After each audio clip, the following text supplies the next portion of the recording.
अस्सलाम वालेकुम नाज़रीन, द मॉर्निंग ऑफ धरतीअ में अवां सभिनी खे भलीकार था चऊं। आऊं आहियां नसीर गोपांग ऐं मूंसां गॾु आहिनि तानिया खान ऐं हिकु हफ़्ते जी साही खां पोइ हिकु भेरो ॿीहर असीं अवांजी ख़िदमत में थिया आहियूं हाज़िर। ऐं अॼु प्रोग्राम में असीं कंदासीं खोड़ सारनि अहम मामलनि ते ॻाल्हियूं ऐं गॾोगॾु अहम महिमाननि सां बि बिल्कुलु गॾोगॾु अहम महिमाननि सां बि अवां जी कराईंदासीं मुलाक़ात। अच्छा नसीर, अॼु आऊं छा पई ॾिसां, बल्कि काफ़ी ॾींहंनि खां मां कुझु ॾिसां पई, हिकिड़ी न्यूज़ आहे जेकी मूंखे इलाही परेशान करे थी। शायदि अव्हां खे बि ख़बर हुजे, मोनिका वारो वाक़ियो जेको थियो आहे पीर ॻोठ जे भरिसां, ऐं कुझु वेशी दरिंदनि उनखे वेशियत जो निशानो ठाहियो आहे ऐं निशानो ठाहिण खां पोइ हुन वीचारी खे क़तल करे छॾियो आहे। केॾी अफ़सोसनाक ॻाल्हि आहे।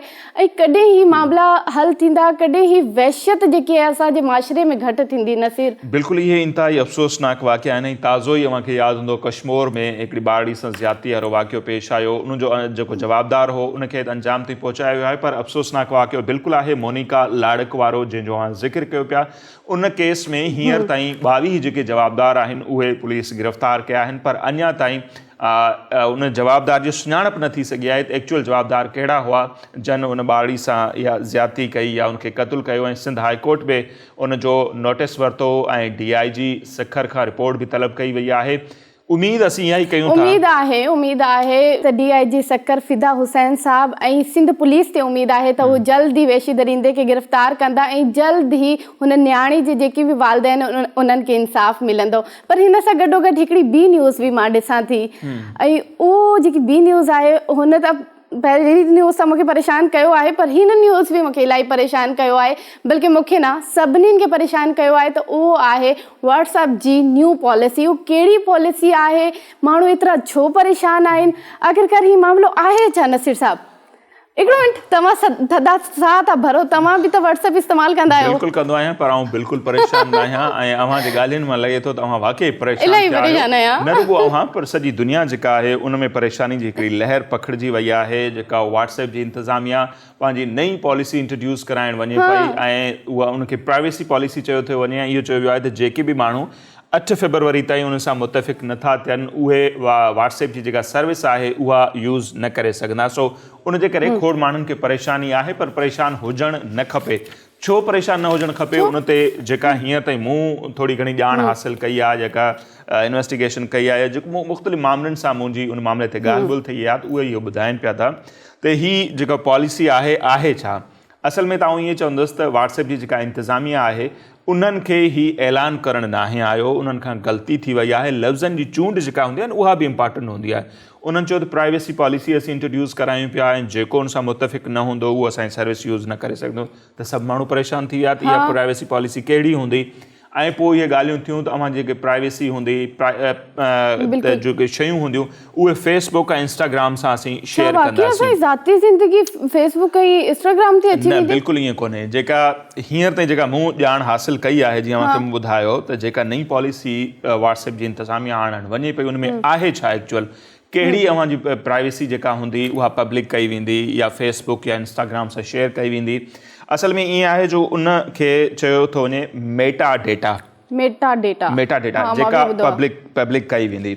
उन में छा आहे, अव्हां जो मोबाइल नंबर जंहिं सां अव्हां व्हाट्सएप ते जंहिंजो अव्हां जो अकाउंट ठहियलु आहे उहो फेसबुक सां हू शेयर करे सघंदा।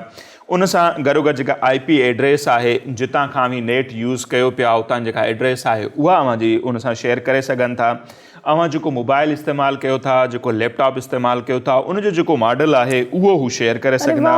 उन सां गॾोगॾु अव्हां व्हाट्सएप कॾहिं खां इस्तेमालु कयो पिया, केतिरे वक़्त जे लाइ, केतिरे टाइम जे लाइ अव्हां इस्तेमालु कयो पिया ॾींहं में या टोटल अरसे में, उहा जेका अव्हांजी डेटा आहे उहा शेयर थी सघंदी। उन सां गॾोगॾु जेके फेसबुक ते या इन ते इंस्टाग्राम ते अव्हां स्टेटस रखो था उहे ऑलरेडी तव्हांजा पब्लिक हूंदा आहिनि, उहे जेके आहिनि उहे शेयर करे सघिबा। ऐं उन सां गॾोगॾु कुझु जेके कारोबारी सरगर्मियूं आहिनि उहे पब्लिक कयूं वेंदियूं। कतई हिन प्राइवेसी पॉलिसी जो इहो मतिलबु न आहे त अव्हांजी जेका प्राइवेट चेट आहे दोस्तनि सां पंहिंजी फैमिली सां उहा का पब्लिक थींदी या अव्हां जो जेके तस्वीरूं आहिनि या अव्हां जो जेके वीडियोज़ आहिनि उहे के इंस्टाग्राम जी जेका हिन जी व्हाट्सएप जी इंतज़ामिया पब्लिक करणु वञे पई, अहिड़ी का ॻाल्हि कोन्हे ऐं उन ते माण्हुनि खे परेशान बि न थियणु खपे।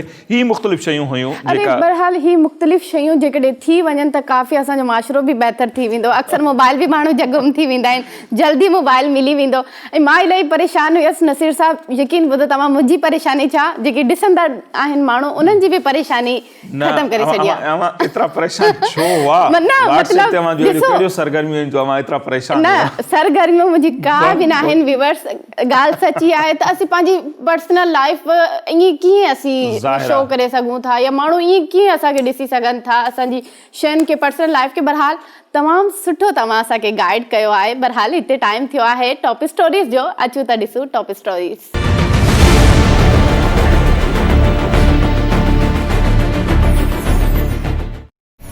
PTI पारां फॉरेन फंडिंग केस में इलेक्शन कमीशन आॾो अमरीका मां फंडिंग जे इतराफ़ खां पोइ मुल्क में नओं बहस छिड़ी वियो त छा इलेक्शन कमीशन हुकूमत में मौजूदु पार्टी ख़िलाफ़ कार्रवाई कंदी या न। PDM तरफ़ां 19 जनवरी ते इलेक्शन कमीशन आॾो भरपूर एहतजाज रिकॉर्ड कराइण जूं तयारियूं। 7 सालनि कयल तबाह जो शिकार फॉरेन फंडिंग केस जो फ़ैसिलो छा ईंदो, सभिनीनि खे आहे हुन जो इंतज़ारु। दरख़्वास्त गुज़ार अकबर एस बाबर जो चवणु आहे त PTI पंहिंजी डोह खे मञी वरितो आहे। वज़ीर आज़म जे ख़ासि मामून नदीम अफ़ज़ल चंद जी इस्तीफ़ा खां पोइ हुकूमत ते सख़्त तनक़ीद जो सिलसिलो हलंदड़। छा जमहूरियत जी दावा कंदड़ पार्टियुनि अंदरि एतिरी जमहूरियत बि नाहे जो केरु पंहिंजी राय जो इज़हार करे सघे। पाकिस्तानी फास्ट बॉलर मोहम्मद आमिर जो चवणु आहे त वक़ार यूनुस ऐं मिसबाह उल हक़ मथां ज़हनी टॉर्चर कंदा हुआ, उन करे हुन रिटायरमेंट जो ऐलान कयो। जी त नाज़रीन टॉप स्टोरीज़ अवां ॾिठियूं। हाणे वठंदासीं मुख़्तसिर ब्रेक। ऐं ब्रेक ते वञण खां पहिरियां अव्हांखे ॿुधाईंदो हलां त ब्रेक खां पोइ जॾहिं असीं वापसि ईंदासीं त अॼु जेका असांजी महिमान शख़्सियत आहे इन्फेक्शन डिज़ीज़ जा पाण माहिर आहिनि ऐं उन जी जेका लैब आहे सॼे मुल्क में उन जो मुख़्तलिफ़ शाखूं आहिनि, हू शानदार कमु कनि पिया। उन सां गॾोगॾु हू रोटरी क्लब जा गवर्नर बि आहिनि। सो उन्हनि सां कंदासीं असीं खोड़ सारियूं ॻाल्हियूं। संदन नालो छा आहे इहो रखंदासीं असीं हमेशह जीअं राज़ में उन सां, छाकाणि त मुलाक़ात कराइणी आहे ब्रेक खां पोइ। सो वठूं था मुख़्तसिर ब्रेक।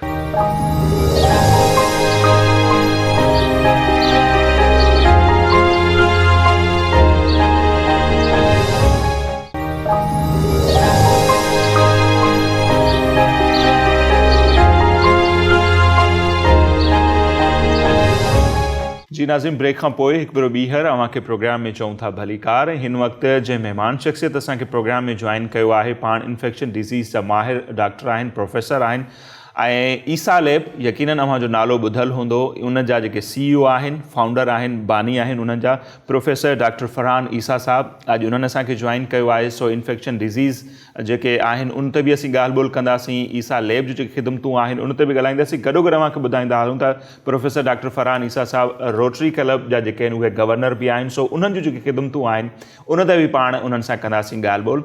प्रोफेसर साहब बहुत शुक्रिया, आपने हमें टाइम दिया। सो आजकल तो आपकी बड़ी मसरूफियात चल रही होंगी, ऐसे ही चलते चलते मॉर्निंग शो तो पूछ लें क्या मसरूफियात हैं वैसे आजकल? नहीं तो पहले तो थैंक यू वेरी मच। आपका शो मेरा फेवरेट शो है और मैं हमेशा सुबह देखता हूँ इसको, और आज मुझे आपने मौका दिया। आजकल जो सबसे ज़्यादा एक्टिविटीज़ हमारी चल रही हैं वो बेसिकली फ्रंट लाइन वर्कर्स को बचाने का प्रोग्राम चल रहा है, क्योंकि जो सेकेंड लहर कोरोना की आई है कोविड की, उसमें काफ़ी जो एक तो पहले तो वो यंगर एज ग्रुप को अफेक्ट कर रही है और जो हेल्थ केयर वर्कर्स हैं वो भी काफ़ी बीमार हैं हो रहे हैं। तो हम लोग क्या चाह रहे हैं कि हम क्या कर रहे हैं कि पर्सनल प्रोटेक्टिव इक्विपमेंट जो गाउन होता है, mask, shields, goggles, gloves, even nebulisers और थर्मल गन्स जो हैं वो हम प्रोवाइड कर रहे हैं। और हम उन इदारों को कर रहे हैं जिसमें जो चैरिटी का काम कर रहे हैं, जो कि मुस्तनद भी हैं, और गवर्नमेंट हॉस्पिटल्स को पूरे सिंध के अंदर। तो ये हमारी बड़ी एक्टिविटीज़ चल रही हैं। तो अभी हमने अब तक सारे सिविल हॉस्पिटल्स को दिया है और हमने जिना को दिया। अगर हम कराची की बात करें तो JPMC को, इंडस को, MMI को, LRBT को, तो इस तरह से सिलसिला भी चल रहा है। अभी और भी गवर्नमेंट हॉस्पिटल्स पे हम जा रहे हैं, तो हर रोज़ 3 से 4 और हर एक को 10 से 15 हज़ार किट्स प्रोवाइड कर रहे हैं। और हम ये समझते हैं कि फ्रंट लाइन वर्कर्स जो है ना, वो सिर्फ डॉक्टर्स नहीं हैं, नर्सेज भी हैं, पैरामेडिकल स्टाफ भी हैं, वो जो सफाई करते हैं कोविड वार्ड्स की, उनको भी प्रोटेक्ट करना ज़रूरी है। और उनकी इस वक्त मैं सबसे रिक्वेस्ट करूंगा आपके प्रोग्राम से, क्योंकि वो बहुत ज़्यादा देखा जाता है कि उनकी भी तारीफ़ की जाए। डॉक्टर्स तो हीरोज़ हैं ही, लेकिन नर्सेज, पैरामेडिकल स्टाफ और जो सफाई करने वाले जैनिटर्स हैं इस वक्त, वो भी इस वक्त बहुत हैं। अच्छा, ये सब कुछ आप रोटरी क्लब के प्लेटफॉर्म से कर रहे हैं सब कुछ? जी, रोटरी इंटरनेशनल जो है वो सबसे दुनिया की ओल्डेस्ट सर्विस ऑर्गेनाइजेशन है, जो 1905 में बनी थी और पूरी दुनिया में फैली हुई है।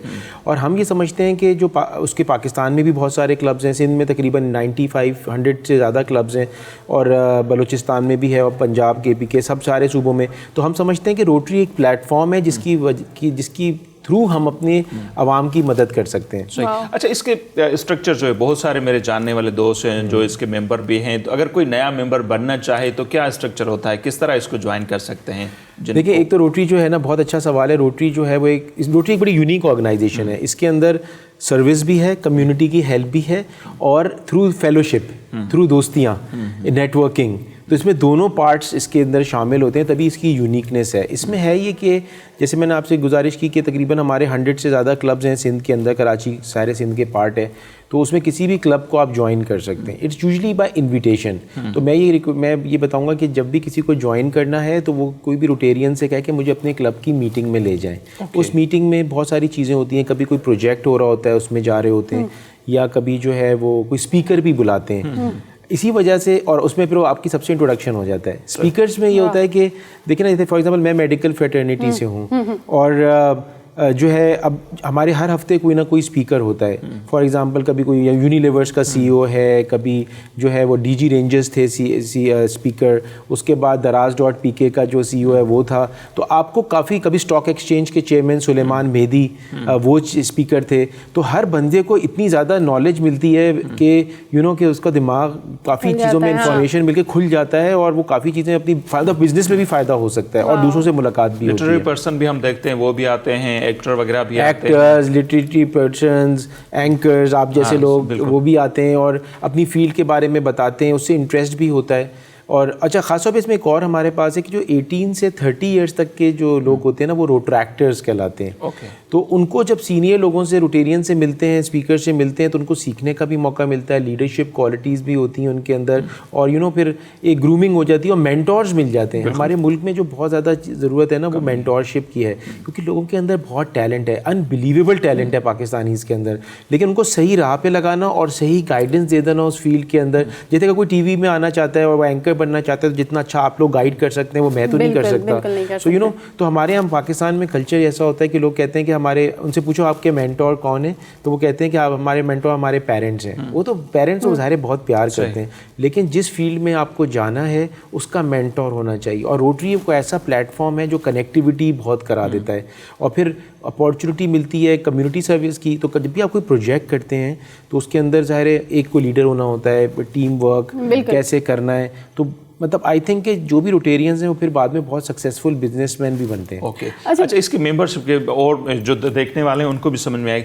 मेंबर बनने के लिए क्राइटेरिया जैसे क्या होती है, और उसकी क्या कोई फीस वगैरह भी होती है, ईयरली, मंथली, या क्या प्रोसीजर क्या होता है? अच्छा, प्रोसीजर नहीं, वो बिल्कुल देखिए, इसका प्रोसीजर ये होता है कि जैसे अलग अलग क्लब्स हैं तो वो अलग अलग जगहों पे रेगुलरली मिलते हैं। तो कुछ जो हैं वो 5 स्टार होटल्स में मिलते हैं, कुछ जो हैं वो कैफ़ेज़ में मिलते हैं, कुछ जो हैं वो घरों पे मिलते हैं। तो उनका जो फ़ीस, दो तरह की फ़ीस होती है। एक वो फ़ीस होती है जो सबके पे फिक्स्ड है, जो रोटरी इंटरनेशनल को दी जाती है, और एक फ़ीस होती है जो क्लब की फ़ीस होती है। तो ज़ाहिर है जो क्लब तो आप उसको सेलेक्ट कर सकते हैं कि कौन से लेवल पे आपको जाना है। लेकिन ये कि आपको जिस भी क्लब में जाएंगे आपको वार्म वेलकम किया जाएगा, आपको ज्वाइन इन किया जाएगा, और आपको ऐसे लगेगा कि आप पहले से फैमिली में आ गए, और आपकी और इतनी ज़्यादा दोस्तियाँ हो जाएंगी एक दफ़ा जब रोटेरियन बंदा बन जाता है ना। और जैसे कि लोकल नहीं है, ये हम भी बन सकते हैं। वेलकम, बिल्कुल, आपको तो प्रायोरिटी पे बनाएंगे। और सेकेंडली ये कि इसके अलावा जो है ना, फिर ये जो नेटवर्किंग है वो सिर्फ कराची में या सिंध में या पाकिस्तान में नहीं, बल्कि ये पूरी इंटरनेशनल फ्रेटर्निटी के साथ है। मतलब अगर आप मुझसे पूछें तो अमेरिका के US सेनेटर्स हमारे दोस्त बन गए, हाउस ऑफ लॉर्ड्स, बहुत सारे ममालिक के प्रेसिडेंट्स, प्राइम मिनिस्टर्स भी रोटेरियंस हैं। तो वो जब मिलते हैं तो वो फिर आपस में बैठे होते हैं। बिजनेस कम्युनिटी के लीडर, सोनी, मतलब जितनी भी मल्टीनेशनल कंपनीज हैं उनके CEOs काफ़ी रोटेरियंस हैं। अभी मैं कल एक रोटरी मीटिंग में गया तो एक और इंटरेस्टिंग बात हुई कि क्या हुआ कि हमारे एक रोटेरियन थे, वो कनाडा से अमेरिका से कनाडा गए। अच्छा, वो उन्होंने बॉर्डर क्रॉस कर लिया, उस पर स्टैंप नहीं लगाया, उनको पता नहीं चला, 2-3 साल पहले की केस है। जब वो वापस कनाडा से अमेरिका आए ना तो उनको इमिग्रेशन पे रोक लिया कि भैया आप कनाडा कैसे चले गए, आपने स्टैंप ही नहीं लिया। और तो फिर उन्होंने उसकी रोटरी की पिन देखी, ये मोनोग्राम होता है जो मैं पहना हुआ, सो यू नो उसकी पिन भी होती है, तो वो पिन देखी तो उन्होंने कहा तो अपने मेरे सीनियर के पास आप चलें। तो सीनियर ने कहा आपने क्रॉस किया? उसने कहा हाँ देखिए मैं रोटेरियन हूँ और हम कोई गलत काम नहीं करते, बस गलती से हो गया ये चीज़। उन्होंने कहा नहीं मैं भी रोटेरियन हूँ, तो बस सॉल्व करके उसको बाहर भेज दिया। सो यू नो मैं आपको बताऊँ, मैं एक जापान जा रहा था तो वहाँ पे एक जापान में गया तो वहाँ पे उन्होंने कहा इनविटेशन लेटर चाहिए जापान जाने के लिए, एक रिक्वायरमेंट है। तो मेरा कोई जापानीज़ उस वक्त दोस्त नहीं था, मैंने उसको वहाँ के पहले रोटरी क्लब के प्रेसिडेंट को फ़ोन किया, और डायरेक्टरी होती है, सबके नंबर होते हैं। मैंने कहा मैं यार इधर से पाकिस्तान से बात कर रहा हूँ, रोटेरियन, ये मेरा नंबर है, वो हमारी एक होता है आइडेंटिफिकेशन। उसने कहा मुझे जो है ना अपना वो ईमेल वगैरह भेजें, मैं आपको अभी इनविटेशन लेटर भेज देता हूँ, और मेरा फॉरेन वीज़ा भी लग गया। I mean you know without any joining के साथ। इवन ये तभी हमारी ईसा लैब ग्रो कर रही थी पंजाब में, तो मेरे लिए इसलिए इजी था कि हर क्लब में, हर शहर में वहाँ पे रोटरी क्लब्स हैं। मैंने वहाँ की रोटरी क्लब से फ़ोन किया, मैंने कहा मैं आ रहा हूँ, मेरी हेल्प चाहिए। उसने कहा नहीं आप फिक्र नहीं करें, हम बेस्ट पॉसिबल जगह, बेस्ट पॉसिबल रेट ये करेंगे, होटल का कमरा आपका फ्री होगा क्योंकि हमारी मीटिंग भी है। तो इतनी आसान हो गया मुझे अपने बिजनेस को ग्रो करना, क्योंकि हर शहर में गुजरात, गुजरांवाला, सियालकोट पे रोटेरियंस जो है ना, उन्हें मुझे फैसिलिटी किया, खाना भी खिलाया, मेरा डील भी करवाई, और जो मैं खुद करता तो मुझे इतना एडवांटेज नहीं होता जो उनकी वजह से हुआ। अच्छा, फिर हम जब मिल के प्रोजेक्ट्स करते हैं, अनबिलीवेबल।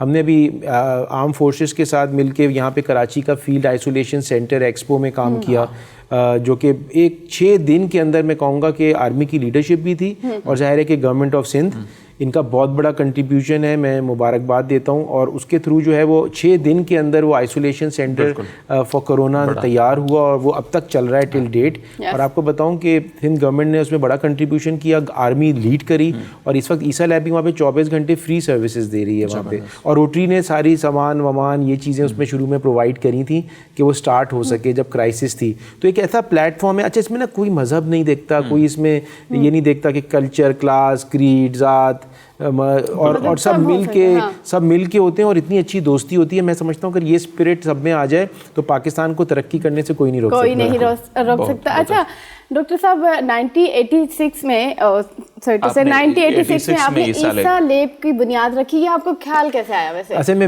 मैंने तो खैर मैं तो उस वक्त इतना बड़ा नहीं होऊंगा, लेकिन मेरे वालिद साहब ने बुनियाद रखी थी 1987 में, और 14 अगस्त को रखी थी। और मेरे फादर लोग, मेरी मदर दोनों PhDs हैं अमेरिका से, वो पाकिस्तान आए, उन्होंने उस वक्त देखा था कि इन्फेक्शियस डिजीज़ जो हैं, जरासीम जो है ना, ये बहुत बड़ा चैलेंज है डेवलपिंग वर्ल्ड के लिए। एंड तो उन्होंने आके ये हर चीज़ बाहर छोड़ के वो पाकिस्तान आए, और उन्होंने हुला भी 14 अगस्त को पाकिस्तान नेशनल डे पे, और उधर से ये स्टार्ट किया। और फिर ज़ाहिर मैंने बाद में ज्वाइन किया, मैं गवर्नमेंट सर्विस में था पहले, और गवर्नमेंट सर्विस मैंने 17 साल की, और फिर मैं हेल्थ डिपार्टमेंट में भी रहा, और फिर अब फुल टाइम लैब पे हूँ गवर्नमेंट सर्विस से रिज़ाइन करके, और हमने इसको ग्रो किया। और आप देखें कि कितना इंपॉर्टेंट टॉपिक था। इन्फेक्शियस डिजीज़ ने, आज कोविड ने पूरी दुनिया को रोक दिया, पूरी दुनिया को बंद कर दिया, और ये अभी भी हमारे यहाँ इतनी डेथ्स हो जाती हैं।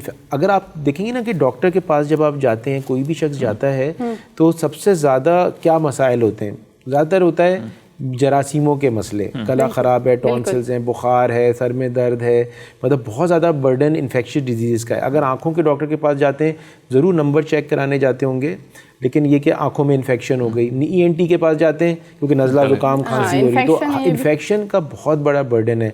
और हमारे मुल्क में अनफॉर्चुनेटली एंटीबायोटिक का एब्यूज़ है, तो लोग एंटीबायोटिक टॉफ़ियों की तरह खाते हैं, मतलब, और एंटीबायोटिक रेजिस्टेंट होती जा रही है। रेजिस्टेंस का मतलब ये कि उनका असर ख़त्म हो रहा है, और हमें इसका बहुत ख्याल करने की ज़रूरत है। अब ये जो कोविड आया है, इसका भी ख्याल करने की ज़रूरत है। तो इन्फेक्शियस डिजीज़ एक बहुत इंपॉर्टेंट टॉपिक है जिसके ऊपर उन्होंने एड्रेस किया, और ईसा लैब प्रायोरिटी लेती है। और हम लोग पाकिस्तान के शुरू के लोग थे जिन्होंने कोविड टेस्टिंग स्टार्ट की। ये लैब है कहाँ पर? पूरे पाकिस्तान में, पूरे पाकिस्तान में।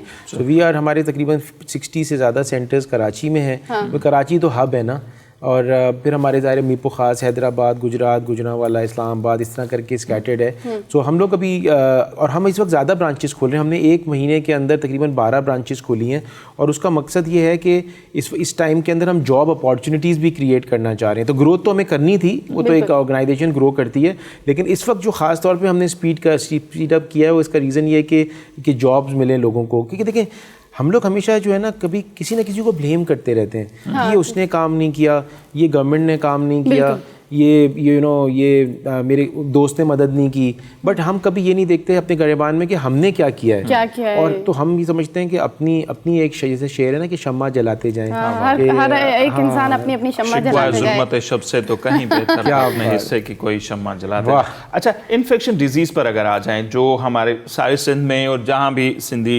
समझने वाले रहते हैं वो देख रहे होते हैं ये प्रोग्राम, तो कौन कौन सी इन्फेक्शन डिजीज़ जो है वो डेंजरस तो सभी हैं, जाहिर सी बात है, और ज़्यादा फैलने का इम्कान किससे होता है? ये बेसिकली हैं क्या, अगर आसान लफ्ज़ों में हम अपने लोगों को असल में देखिए, इसको आसान लफ्ज़ों में तो इसको जरसूम कहते हैं ना, इसका वर्ड जो है जरासीम का मतलब, तो इसमें 4, 5, 6 किस्म के जरासीम हैं। मसलन मैं थोड़ा सा समझाऊं कि कॉमन बीमारियों के साथ, मसलन टाइफॉइड का नाम सुना होगा, ये एक बैक्टीरिया है, जरासीम की एक टाइप। अच्छा, आपने सुना होगा मलेरिया, ये भी एक जरासीम से होता है, वो है पैरासाइट, ठीक है। और कोविड की जैसे हम बात कर रहे हैं, कोरोना, ये वायरस है। अच्छा। हेपेटाइटिस के ABCD जितने भी हैं, एड्स का जरासीम, ये वायरसेस हैं। अच्छा। तो ये तीनों अलग हैं और इन तीनों का इलाज भी मुख्तलिफ है। सो जो दवाइयाँ बैक्टीरिया पे असर करती हैं, जो कि एंटीबायोटिक्स बेसिकली बैक्टीरिया के लिए होती हैं, वायरसेस की अलग ट्रीटमेंट है, पैरासाइट्स की अलग ट्रीटमेंट है। ये जो और एक फंजाई होते हैं, फंगस, वो भी सुना होगा आपने। तो अब ये कह रहा हूँ कि तो अब इन सब का जो ट्रीटमेंट है वो डिफरेंट है। तो इसी वजह से अब अगर कोई शख्स आता है हमारे पास और वो कहता है कि मुझे बुखार है, बॉडी में दर्द है, सर दर्द है और अलामात ऐसी मिलती जुलती हैं, पेट में दर्द है, अब वो ये तीनों हो सकती हैं। टाइफाइड भी हो सकता है आजकल के ज़माने में, मलेरिया भी हो सकता है और कोविड भी हो सकता है, डेंगू भी हो सकता है। तो पहले तो सबसे पहली बात है कि डायग्नोस्टिक्स बहुत इंपॉर्टेंट है। तो डायग्नोस्टिक्स जब आप कराएंगे, टेस्ट से ही पता चल सकता है कि ये कौन सी चीज़ है, और उसके बाद इसका मुख्तलिफ इलाज होता है जो आप करा सकते हैं। सो आज डेंगू भी वायरस है। अच्छा डॉक्टर साहब, कोरोना दौरान तो जो कारोबार है वो बहुत मुतासिर हुआ है, लेकिन मैंने सुना है कि लैब और हॉस्पिटल ने बहुत पैसा कमाया, ये बात सच है? नहीं, देखिए मैं इस तरह से कहता चलूँ कि पहली बात है कि हॉस्पिटल्स की चलें बात करते हैं। देखिए हॉस्पिटल्स में जो है वो बड़ा लॉस भी हुआ है, क्योंकि इस वक्त अगर आप पूछेंगे ना तो बहुत सारे लोग हॉस्पिटल्स जा ही नहीं रहे। वो कह रहे हैं कि हम जाएंगे तो कोरोना हो जाएगा। लोगों ने अपनी सर्जरी, टेस्ट नहीं करवा रहे, टेस्ट भी नहीं करा रहे, टेस्ट पे हमारे हॉस्पिटल्स में भी नहीं जा रहे, और वो कहते हैं हमें कोरोना हो जाएगा। तो काफ़ी हॉस्पिटल्स में तो बड़ा लॉस हो रहा है। देखिए लॉस जो है वो कुछ हॉस्पिटल्स हैं जो कोरोना की ट्रीटमेंट्स कर रहे हैं, सारे नहीं कर रहे। तो कोरोना वार्ड जिनके पास हैं, जो स्पेसिफाइड हैं, वो थोड़े से ही हैं। तो मैं समझता हूँ कि अगर वो थोड़ा सा चार्जेस तो ले रहे हैं, लेकिन देखिए ना बगैर चार्जेस के तो कोई चीज़ नहीं चल सकती।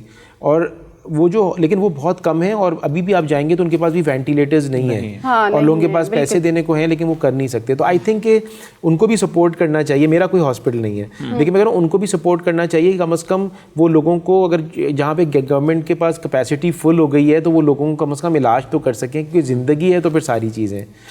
लेकिन कुछ बड़े बड़े हॉस्पिटल ऐसे भी हैं जिनके हमने रेट अगर सुने, किसी को अगर कोविड है और वो दाखिल होना चाह रहा है, अब नाम तो नहीं लेना चाह रहे, जो बड़े हॉस्पिटल हैं, तो किसी को कहा गया 15 लाख जमा कराएं, किसी को कहा गया 30 दिन के लिए 30 लाख, 1.5 लाख रुपए पर डे के भी ले रहे हैं। जी अनफॉर्चुनेट है, खैर ऐसा नहीं होना चाहिए, मैं आपसे सहमत हूँ कि जो है वो, लेकिन मैं ये भी बताता चलूँ साथ साथ कि इसके जो प्रोटोकॉल्स हैं, जो इक्विपमेंट्स हैं, डॉक्टर्स भी ज़्यादा जो अंदर काम कर रहे हैं ना वो भी कम मिल रहे हैं। मैं आपको बताऊँ कि इस वक्त इतना बड़ा चैलेंज है कि उनको भी ज़्यादा पे करना पड़ रहा है, क्योंकि उनके घर वाले घबराए हुए हैं, वो डरे हुए हैं।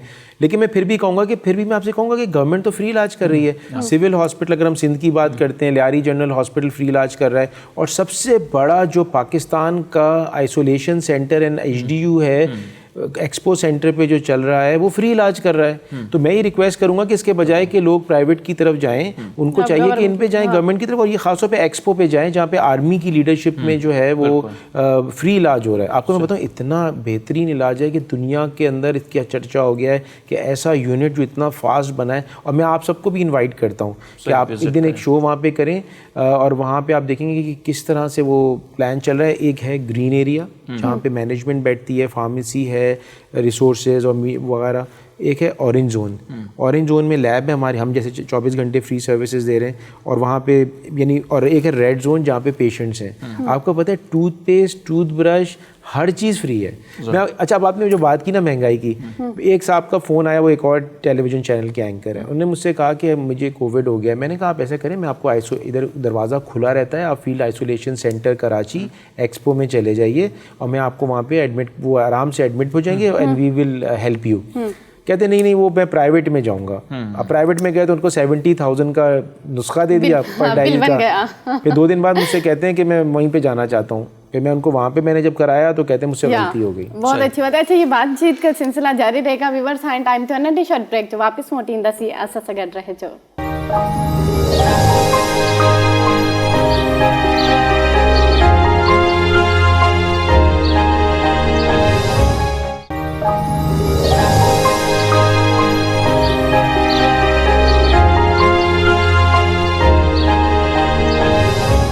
जी नाज़िम, ब्रेक खां पोइ हिकु ॿीहर अव्हां खे भलीकार चऊं था। प्रोफेसर डॉक्टर फरहान ईसा साहब असां सां गॾु मौजूदु आहिनि रोटरी क्लब जे हवाले सां।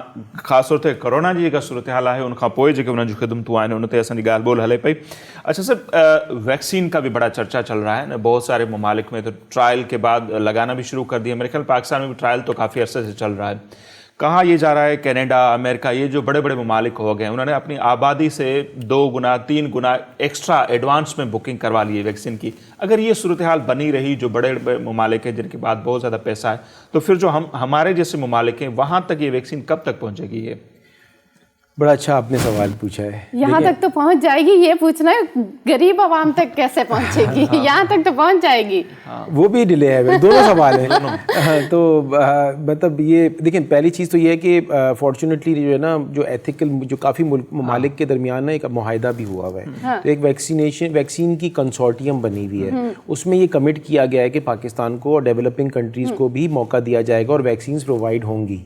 तो इसलिए मैं कहता हूँ हमेशा कि पाकिस्तानीज़ को भी लॉबी करते रहना चाहिए, ममालिक के साथ डिप्लोमेसी और लोगों से कांटेक्ट रखना, ताल्लुकात रखना कि वो चीज़ें फैसिलिटेट हो जाएं, क्योंकि जब फैसले हों तो उसके अंदर जो आपकी से भी होनी ज़रूरी है। रोटरी भी इसमें मदद करता है।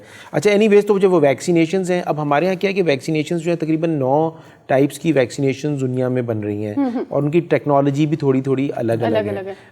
हमारे पास अभी प्रोविजनली जो ये एक्सपेक्टेड है वो मार्च में एक्सपेक्टेड है। बाकी ममालिक में तो खैर लगना भी शुरू हो गई हैं।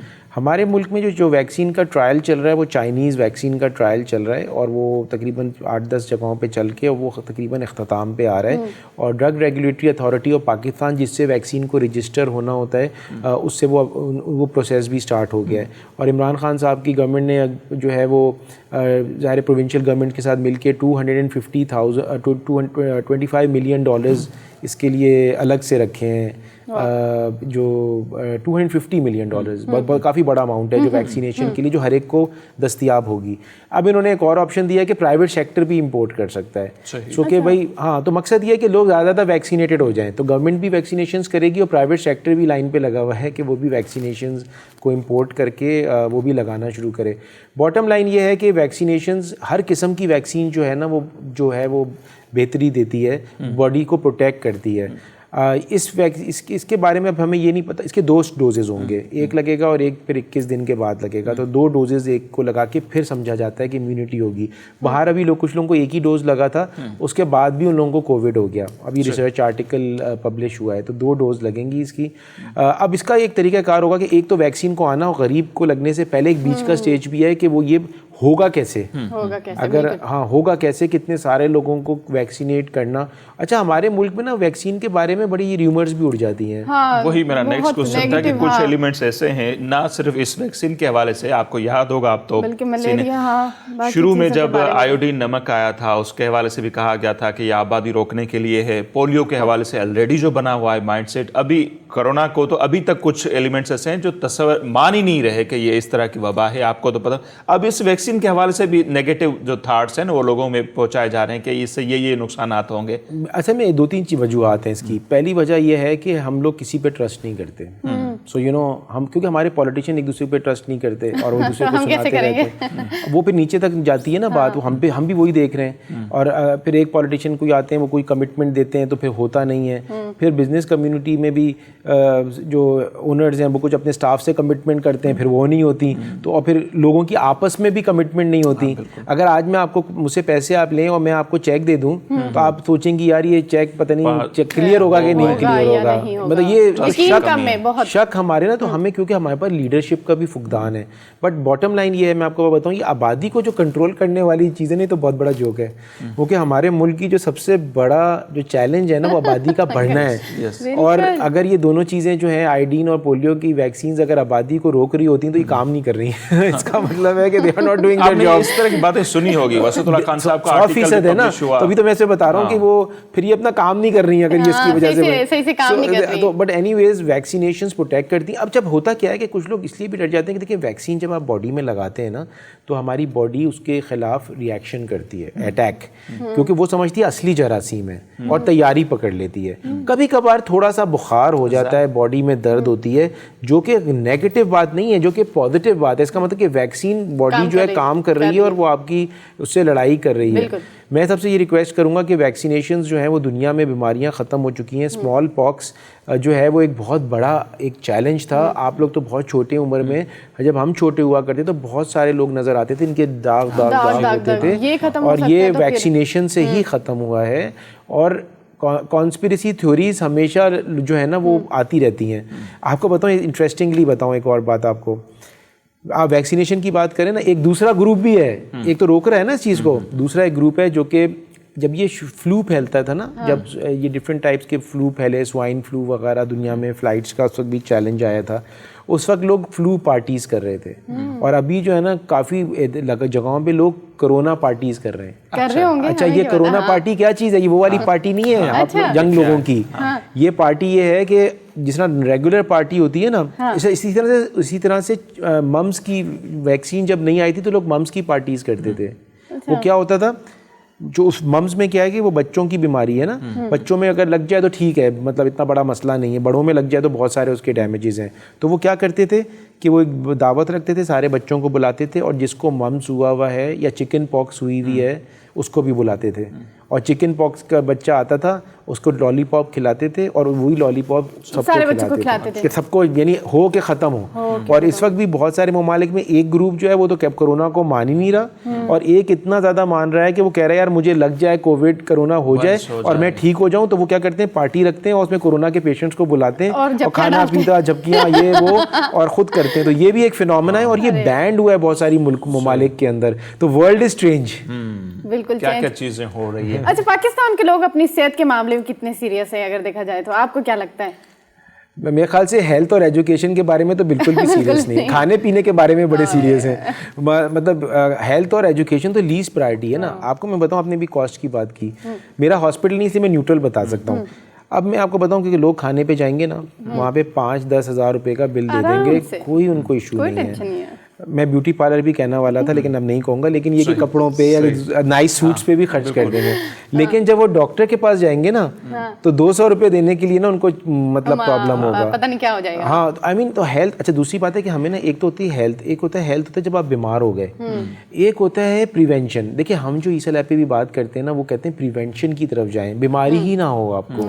तो अब जो है ना, लाइफ स्पैन्स आपको पता है, उम्र जो है इंसान की पहले 60s होती थी। अगर आप अब जो 60 साल के लोगों को देखेंगे ना आप, वो तो अभी रेडी हैं, अभी तो वो 20 साल और काम कर सकते हैं, क्योंकि उनको जब वो ब्लड शुगर्स के टेस्ट कराते हैं, लिपिड प्रोफाइल्स कराते हैं, अपनी चेकिंग करवाते रहते हैं डॉक्टर से, वर्जिश, एक्सरसाइज, तो क्या होता है, लाइफ स्पैन बढ़ रही है। और मैं ये देख रहा हूँ, जिनसे मैं कनेक्टेड हूँ, माशाल्लाह माशाल्लाह सब लोग 85 से ऊपर तो जा चुके हैं, माशाल्लाह, ठीक है ना। बल्कि बड़ा इंटरेस्टिंग हुआ, हमारे एक दोस्त हैं उनकी 99 साल की एज है, माशाल्लाह, ठीक है। तो हमारे एक और दोस्त हैं उनकी 87 की है। तो जो 87 वाले साहब हैं ना, उन्होंने उनसे कहा 99 वाले से, अगले साल मैं दावत आपकी रखूंगा 100 साल की पार्टी की।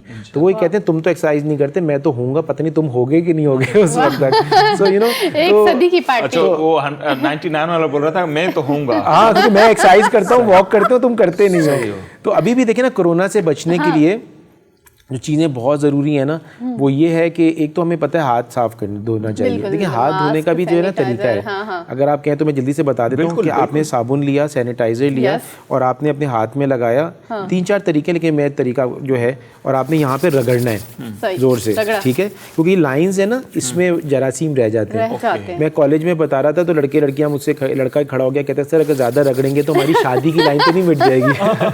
उसके बाद उंगलियाँ खोली और उंगलियों के अंदर से साफ किया, यहाँ पे जरासीम फंसे हुए होते हैं, सही, ठीक है। अच्छा अभी हमने अंगूठे को टच नहीं किया, फिर उसके बाद यहाँ से साफ करने के बाद हमने अंगूठे को साफ किया, ठीक है, ऐसा नहीं कि बाहर निकल जाए। उसके बाद हमने टिप ऑफ फिंगर्स, नाखून, इसके अंदर जरासीम होते हैं, और उसके बाद बैक ऑफ आवर हैंड, पीछे से, और फिर हाथ घुमाते हुए रिस्ट तक। ये तरीका है हाथ धोने का। और ये आपको पता है कि अमेरिका में कितने सेकंड तक सर, ये भी बताते रहे हैं? 20 सेकंड तक लग जाए, इतनी तो देर लग जाएगी आपको। और इस वक्त अच्छा जब टैप खोल के हाथ गीले करके टैप बंद कर देंगे, 20 सेकंड तक पानी जो है वो गिर रहा है। अच्छा अब इसमें क्या होता है कि ये जो हाथ, तभी हमारे यहाँ आपको पता है कि डायरियल डिजीज, अब छोटे बच्चों को लेंगे ना, अब 1 महीने से कम जो बच्चे होते हैं, कितनों का इंतकाल हो जाता है कि डायरिया हो गया, बच्चों का डायरिया से डेथ हो गया, या होता रहता है। और उसकी वजह ये होती है कि हाथ माँ बाप प्यार करने वालों ने हाथ नहीं धोया होता, उसको प्यार करते हैं और वो सारी इन्फेक्शन जो है वो उसको लगा देते हैं। दूसरी चीज़ है कि इम्यूनिटी को, कोविड हो या जो भी जरासीम हो, 8 घंटे की नींद लेना ज़रूरी है, 7 से 8 घंटे। हम लोग तो देखें ना, नींद हमारी देन अगेन लीस्ट प्रायोरिटी होती है। हम रात को जागते रहेंगे दोस्तों में, फ़ोन पे, टीवी पे, और फिर सुबह में काम पे जाना होता है, रात में भी चाय पी रहे हैं, रात में नींद डिस्टर्ब हो रही है, जब वॉशरूम जाना पड़ेगा रात में ज़्यादा पानी पियेंगे तो आँख खुलेगी। देखिए रात की जो नींद है ना, वो बॉडी को रिपेयर करती है पूरी। और ये अल्लाह ताला का सिस्टम है कि आप रेस्ट करें, जैसे मोबाइल को चार्ज कर रहे हैं, कि आपकी पूरी बॉडी रिपेयर। जो लोग कम सोते हैं उनको कैंसर भी ज़्यादा होता है, क्योंकि हमारी बॉडी की आर्मी उन कैंसर सेल्स को भी मार रही होती है, उसको टाइम चाहिए होता है काम करने का। दूसरी बात है 2 लीटर से ज़्यादा पानी पीना ज़रूरी है। हमारे पास इतनी और लेडीज़ आती हैं ख़ास तौर पे जिनको यूरिन के ट्रैक्ट के इन्फेक्शन होते हैं, और वो पानी पूछो तो पीती नहीं है, तो वो उस वजह से इन्फेक्शन होता है। इन्फेक्शन से फ्लड भी होता है, फ्लड आउट हो जाते हैं, जरासीम बाहर बह जाते हैं। और सेकेंडली चीज़ ये कि 2 लीटर, अच्छा मैं आपको एक बात बताऊँ कि कितना पानी पीना चाहिए। 2 लीटर नहीं, अगर यूरिन का कलर जो है वो डार्क येलो या बहुत गहरा हो रहा है, चाहे आप 2 लीटर भी पानी पी रहे हैं तो कम है, वो भी कम है। आपका पानी शुड बी ऑलमोस्ट ट्रांसपेरेंट या पेल येलो यूरिन होना चाहिए, तो उसका मतलब कि पानी की मिकदार जो है वो सही है। फिर एक तीसरी चीज़ है वर्जिश, 45 मिनट्स। एक प्रोग्राम में मैं गया तो एक खातून कहती है मैं तो अपार्टमेंट में रहती हूँ, मेरे पास तो कोई क्लब नहीं है, ये नहीं है, एक ही घर होता है, बिल्कुल छोटा सा। देखिए ये बहाने हैं सारे ना। अगर आप अपार्टमेंट में रह रहे हैं तो आप सीढ़ियाँ भी ऊपर नीचे चढ़ सकते हैं, ठीक है ना। आपको रोडें हैं बहुत ज़्यादा, वहाँ पे भी आप वॉक कर सकते हैं। लोग तो चाहते हैं ना कि अगर वो बाइक से या गाड़ी से उतरे तो अगर उनके कमरे तक बाइक या गाड़ी चली जाए तो वहाँ तक चले जाएं। मैं खुद, मेरे भाई जो अमेरिका में डॉक्टर्स हैं, अगर मैं उनके पास जाता हूँ ना, तो अगर 1 किलोमीटर दुकान पे उनको जाना होगा तो वो एक पहले नहीं वो तो पहले तो गाड़ी तो निकालेंगे ही नहीं, और अगर जाएंगे भी तो 1-2 किलोमीटर पहले खड़ी कर देंगे, क्योंकि वॉक करके जाएंगे, मजा आएगा। तो हेल्दी लाइफस्टाइल जो है ना। अच्छा चौथी चीज़ है स्ट्रेस को कम करना। अच्छा ये बोलना बड़ा आसान है। देखिए बात क्या है कि हम लोग ना, इंसान एक, हमारी कौम जो है ना एक हवस सी भी हो गई है, हमें ये चाहिए, हमें उससे बेहतर होना है, उससे कंपैरिजन, उससे यू नीड टू। एक टाइम आता है कि अब आपको ना डी स्ट्रेस के एक्सरसाइजेज आती हैं। अभी आपका प्रोग्राम इतना बड़ा नहीं होगा, क्योंकि अपने आप को स्ट्रेस से कैसे रिलीव किया जाए और अपने आप को कैसे जो है वो प्रेशर नहीं लिया जाए। आपको पता है डायबिटीज़ और ब्लड प्रेशर हमारी कौम में वबा की तरह फैल रहा है, और उसकी वजह ये है कि stress is a major contributory factor. तो ये जो 4-5 बच्चे भी उसका शिकार हो रहे हैं, बच्चे भी हो रहे हैं। और अच्छा ये सारी चीज़ें इम्यूनिटी को ख़राब करती हैं। इम्यूनिटी ख़राब होती है तो कोविड का अटैक भी ज़्यादा होता है। अभी आप देखें एक ही घर में कोरोना हो गया, 2 को हुआ, 3 को नहीं हुआ। उसकी वजह ये कि जो 3 को नहीं हुआ उनके अंदर कुव्वत मुदाफ़ियत बेहतर थी, कोई ना कोई चीज़ वो ऐसी कर रहे थे। और जब ग़िज़ा लें ना, अब हम लोग वाइटामिन तो खाते नहीं है, हमारी ग़िज़ा तो हम इतनी पकाते हैं कि पकने में तो बस क्या कुछ बचता ही नहीं है सिवाय टेस्ट के। उस पर तेल डाल देते हैं, ऑयल डाल देते हैं बिल्कुल। तो अब क्या है कि तो 5 किस्म के रंग होने ज़रूरी हैं। So you need to have, देखिए मसलन लाल है तो वो गोश्त भी हो सकता है, टमाटर भी हो सकते हैं, ठीक है ना। ग्रीन है तो वो कोई भी किस्म की सब्ज़ी हो सकती है, खीरा भी हो सकता है। सो इस तरह के 5 किस्म के रंग अगर आप खाते हैं तो अंदाज़न आपको बॉडी को जो डिफरेंट वाइट चीज़ें चाहिए, जैसे बिल्डिंग बनाते हैं तो सरिया भी चाहिए, रेती भी चाहिए, बजरी भी चाहिए, तो वो सारी चीज़ें फिर जो है ना वो मिल जाती हैं। अच्छा, मुख्तसर में ज़रूर चाहूँगा, ये स्ट्रेस, डिप्रेशन, एंजाइटी, ये भी पाकिस्तान का आजकल दुनिया का पाकिस्तान का बड़ा मसला बना। मुख्तसरन अगर आप बताना चाहें तो किस तरह बच सकते हैं? देखिए पहली ज़रूरी है, देखिए 3 4 5 वजूहात हैं। हाँ, एक तो एक्सरसाइज से बहुत फ़र्क पड़ता है। एक्सरसाइज से क्या होता है कि हमारी बॉडी में ना सिर्फ फिटनेस आती है, हमारा कॉन्फिडेंस लेवल भी बढ़ता है, और जो है और तीसरी चीज़ देखिए एंडोर्फिन्स रिलीज़ होते हैं। एंडोर्फिन्स जो है ना वो बॉडी को स्टिमुलेट करते हैं, आपको हैप्पी करते हैं। जो लोग रेगुलर डेली एक्सरसाइज करते हैं ना, अगर आप उनसे पूछेंगी या आप पूछेंगे कि तो जिस दिन उन्होंने एक्सरसाइज नहीं की है तो वो थोड़े डाउन फील करते हैं। देखिए हमारे यहाँ जो है ना, अभी हमने पाकिस्तान मेडिकल एसोसिएशन में प्रोग्राम किया, डॉक्टर जयपाल ने अरेंज किया था वो, और उसमें आपको पता है कि सुसाइड रेट बहुत बढ़ रहा है। आपने भी किस्सा देखा होगा कि औरतें 3 बच्चों को पहले डुबोया, फिर खुद भी खुदकुशी कर ली। सो दे आर, एक तो सुसाइड और मर्डर भी कर रहे हैं लोग इस वजह से, मतलब अपने अब पैसों की कमी थी तो मतलब मर्द ने जो बच्चों को भी मार दिया, माँ बीवी को भी मार दिया, खुद भी खुदकुशी कर ली। अब इसके लेवल्स होते हैं। तो आपने जो बात की, मैं समझाना ये चाह रहा था कि सुसाइड एक हाईएस्ट ऑफ द लेवल है, और उसके नीचे फिर आते जाएं तो एक तो सिर्फ कोई शख्स जो सोशल हो और वो फिर कुछ दिन में से सोशलाइजेशन छोड़ दे, कोविड की वजह से नहीं बल्कि तन्हाई में चला जाए, तो दोस्तों को देखना चाहिए क्या वजह है। अच्छा, अब ये क्या बच्चों में आता है, यंगर एज, टीनेजर्स को, ठीक है, उसमें आप लोगों की एज को भी होता क्या है कि उस वक्त बंदा जो गुड लुकिंग भी लगना चाह रहा होता है, और कंपैरिजन भी होता है, कोई एजुकेशन का स्ट्रेस होता है, माँ बाप कह रहे हैं ग्रेड्स भी लेके आओ, और होता क्या है कि बच्चा जो है वो खिंचा रहने लगता है, वो एक्टिविटीज़ में नहीं जा रहा होता, बच्चा नहीं, और वो माइल्ड डिप्रेशन स्टार्ट हो गया। माँ बाप समझते हैं यार चलो ठीक है, थक गया होगा, उसको इग्नोर करते हैं, या वो उसकी बात सुनी नहीं जाती तो वो सुन नहीं रहे होते। अभी जो एक लड़के ने खुदकुशी करी, वो अच्छा खासा पढ़ा हुआ था, उसको फिर वहाँ से उसको कॉलेज स्कूल ने निकाल दिया अपने स्कूल से, वो उसको उसके पेरेंट्स ने अमेरिका भेज दिया। वो अमेरिका जाके सक्सेसफुल हुआ, जॉब भी कर रहा था, लेकिन उसको ये था कि मुझे स्कूल से निकाल दिया था और मेरे दोस्तों से अलग कर दिया था, शायद मैं इतना अहल नहीं हूँ, और देखने में बिल्कुल नॉर्मल था, और उसने सुसाइड कर ली। सबसे इम्पॉर्टेंट चीज़ जो आपने सवाल का जवाब ये है आपका कि अगर देखिए हमारे साथ एक प्रॉब्लम क्या है कि अगर हमें आँखों का प्रॉब्लम होता है, जैसे मुझे है, तो मैं आँखों के डॉक्टर के पास जाऊंगा ना। अगर पेट का दर्द है तो पेट के डॉक्टर के पास जाऊंगा, गैस्ट्रोएंटरोलॉजिस्ट, अगर दिल का दर्द है तो कार्डियोलॉजिस्ट के पास जाऊंगा। लेकिन अगर मुझे जहनी प्रेशर है और दिमाग में कोई प्रॉब्लम है तो मैं साइकोलॉजिस्ट या साइकेट्रिस्ट के पास नहीं जाऊंगा, क्योंकि ये टैबू है। लोग ये एक बुरी बात है कि पागल हो गया है, ये है वो मेन मसला। तो जब आप ये आइडेंटिफाई करें, दूसरी चीज़ क्या आती है, स्लीपिंग मेडिसिन।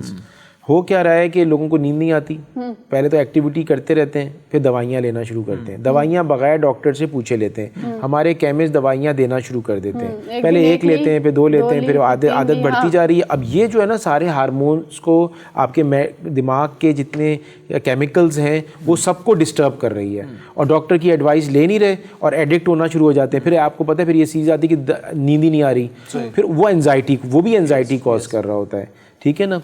तीसरी चीज़ ये आती है कि अच्छे दोस्तों की पहचान नहीं है हमको, जो आपके साथ कंफर्ट दे सकें, आप शेयर कर सकें और आपको मोरल सपोर्ट दे सकें। जॉइंट फैमिली सिस्टम जिस ज़माने में होता था, तो अगर बाप ने डांट दिया तो बच्चे को चाचा प्यार कर लेता था, दादा प्यार कर लेता था, या दादी कर लेती थी। तो तो ये भी चैलेंजेस आ गए। और एक चीज़ जो सबसे ज़्यादा, एक और जो चीज़ बड़ी इम्पॉर्टेंट है इसके साथ, वो ये है कि पॉजिटिव कंपनी में लें। मैं ये एडवाइस करूँगा। होता क्या है कि आपका दोस्त अच्छा हो लेकिन वो नेगेटिव हो, बुराई करता रहता हो, या मायूसी की बातें करता रहता हो, तो इंसान पे भी फर्क पड़ता है। आई वुड सजेस्ट टू आपके प्रोग्राम के थ्रू कि ऐसे दोस्तों से दूर रहें। बड़ी अच्छी बातें की हैं डॉक्टर साहब आपने, और हमारा दिल चाह रहा था और करें, लेकिन टाइम की लिमिट होती है। सो बहुत शुक्रिया प्रोफेसर साहब, आपने हमें टाइम दिया। ऐं डॉक्टर प्रोफेसर फरहान ईसा साहब जो ॻाल्हियूं आमां ॿुधियूं, ऐं जेकॾहिं अव्हां उन्हनि ते अमल कंदा त न रुगो एंज़ाइटी डिप्रेशन ऐं ॿियनि खोड़ सारे शयुनि खां बची सघंदा, पर हीअ जेका कोरोना जी वबा आहे जेकॾहिं हेल्दी लाइफ मां गुज़ारींदा त उन्हनि घणनि वबाउनि खां बची सघंदा ऐं पंहिंजी ज़िंदगी जेका आहे उहा ख़ुशगवार अंदाज़ सां गुज़ारे। ऐं आख़िरी जेका टिप्स जेका डॉक्टर साहब ॾिनी त मायूस जेके रहंदड़ माण्हू आहिनि उन्हनि खां थोरो किनारा कशी कयो, छाकाणि त इहे न रुगो पाण मायूस रहनि था, अव्हां खे बि मायूस कंदा ऐं अव्हांजी ज़िंदगी जेका आहे उहा तबाह कंदा। सो ॻाल्हियूं अञा खोड़ थींदियूं ऐं ॿिया प्रोग्राम जा जेके सेगमेंट आहिनि उहे बि शामिलु कंदासीं, पर हिते वक़्तु थियो आहे मुख़्तसिर ब्रेक जो।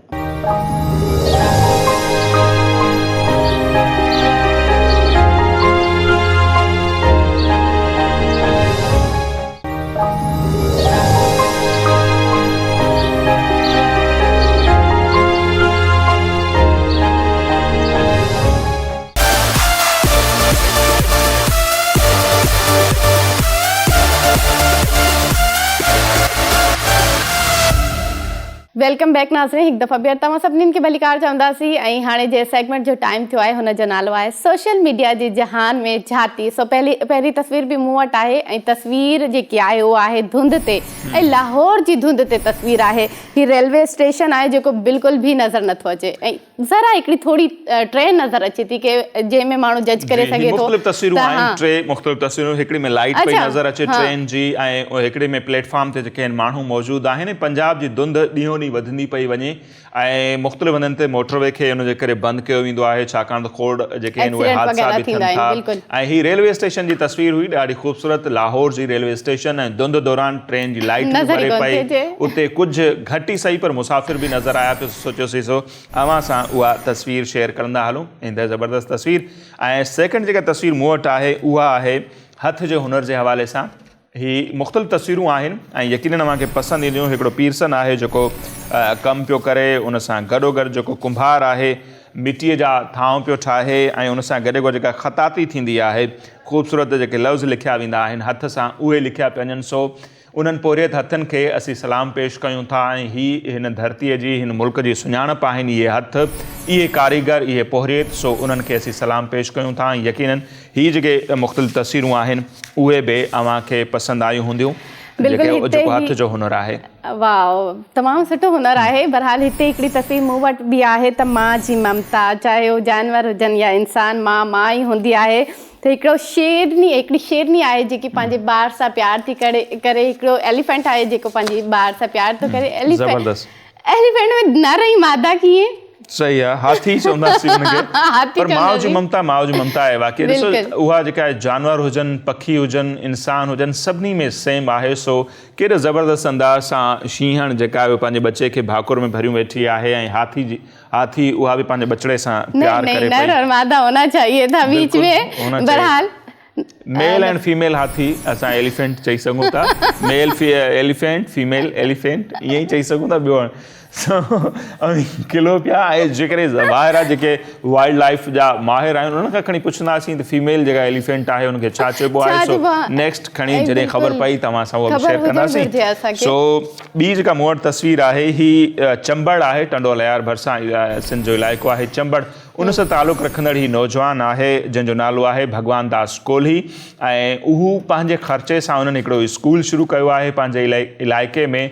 पाण त हू तानिया रिक्शो हलाइनि था, उन सां हू पंहिंजे घर जो गाॾो बि हलाइनि था, गॾोगॾु जेके उन्हनि जे इलाइक़े जा ॿारड़ा आहिनि उन्हनि खे हू तालीम बि ॾियनि पिया। ईअं त ज़बरदस्त कमु आहे ऐं हर माण्हू खे ईअं कंट्रीब्यूट करणु खपे पंहिंजी सोसाइटी जे हवाले सां। उनखां पहिरियां हिकिड़ो किरदारु असांखे नज़र आयो आसूबाई कोल्हण जो, उहा जेका पंहिंजी टंग खां बि माज़ूर आहे पर प्राइवेट स्कूल हलाए पई, ज़बरदस्त ऐं सॼी सिंध में उनखे पज़ीराई मिली। ऐं ईअं ई बदीन जे इलाइक़े सां तालुक़ रखंदड़ हिकिड़ी अदी आहे, उहा बि ईअं स्कूल हलाए पई, उनखे बि सॼी सिंध तमामु घणी मोट ॾिनी आहे।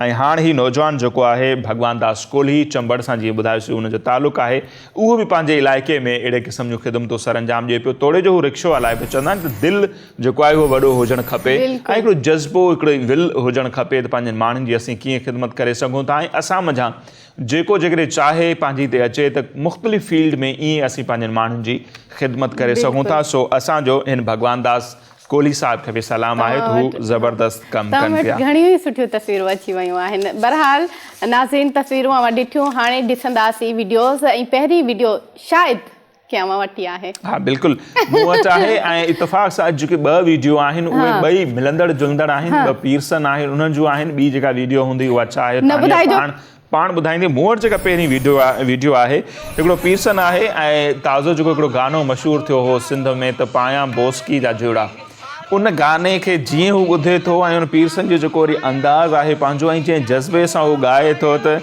जीअं तोखे लॻां प्यारो, मतिलबु अञा त उनजी दिलि में हिकिड़ी तड़प आहे त बोस्की जा जोड़ो पाईंदुसि तोखे प्यारो लॻंदुसि। मूंखे एतिरो यादि न आहे त पायां बोस्की जा जोड़ा ईअं ई आहे कोई सिंधी में ई आहे। सो ज़बरदस्त हिन पीर्सन जी वीडियो असांखे वणी ऐं काफ़ी फेसबुक ते वायरल थी आहे। सो उनजो आवाज़ बि यकीनन जॾहिं मां ॿुधंदा तव्हांखे बि मज़ो ईंदे। ही वीडियो अचो त पाण बि थोरो ॿुधूं था, मज़ो वठूं था त पीर्सन बि ॾिसो गॾु हुन सां गॾु कीअं ॻाए थो ऐं उनजी जेका दिलि जी ख़्वाहिश आहे उहा कीअं ज़ाहिर थिए थी।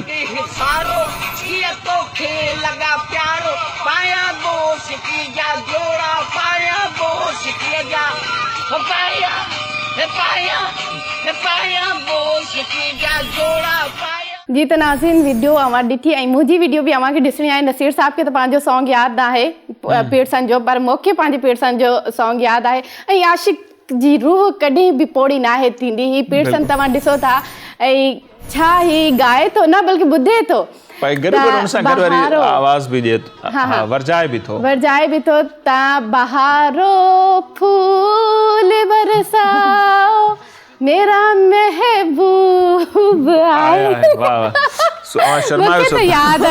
माण्हू ज़िंदा दिलि हुजणु घुरिजे उमिरि जे कहिड़े बि हिसे में। ही अॼु जा जेके नौजवान आहिनि उन्हनि जे लाइ बि हिकिड़ो मैसेज आहे त उमिरि जे हर हिसे खे इंजॉय कयो, वक़्त जे हर पल खे इंजॉय कयो, छाकाणि त ज़िंदगीअ जो को भरोसो न आहे। हिकिड़े ॾींहुं सभिनी खे वञिणो आहे, पर जेके वक़्त जेके लम्हा अव्हांखे मिलिया आहिनि उनखे ज़ाया थियणु न ॾियो, उन्हनि खे इंजॉय कयो। हू जेको पीर्सन आहे उहो जॾहिं जॾहिं बि गाने जो सुर अचे थो न बहारो फूल बरसाओ, त वरी हू उन सां गॾु ॻाए बि थो, थधो साह थो भरे, ॻाए बि थो ऐं अलाह ताला उन्हनि खे हयाती ॾिए जेकॾहिं ज़िंदा आहिनि ऐं अलाह ताला उन्हनि खे वरी ॼमार ॾिए, ईअं हू इंजॉय कंदा रहनि ऐं अव्हां सभई बि पंहिंजी ज़िंदगीअ खे ईअं ई इंजॉय कंदा रहो। इहो ई ज़िंदगीअ जो मज़ो आहे। बिल्कुलु नाज़रीन, तस्वीरूं अव्हां ॾिठियूं, वीडियोस बि ॾिठियूं ऐं हाणे वठंदासीं मुख़्तसिर ब्रेक।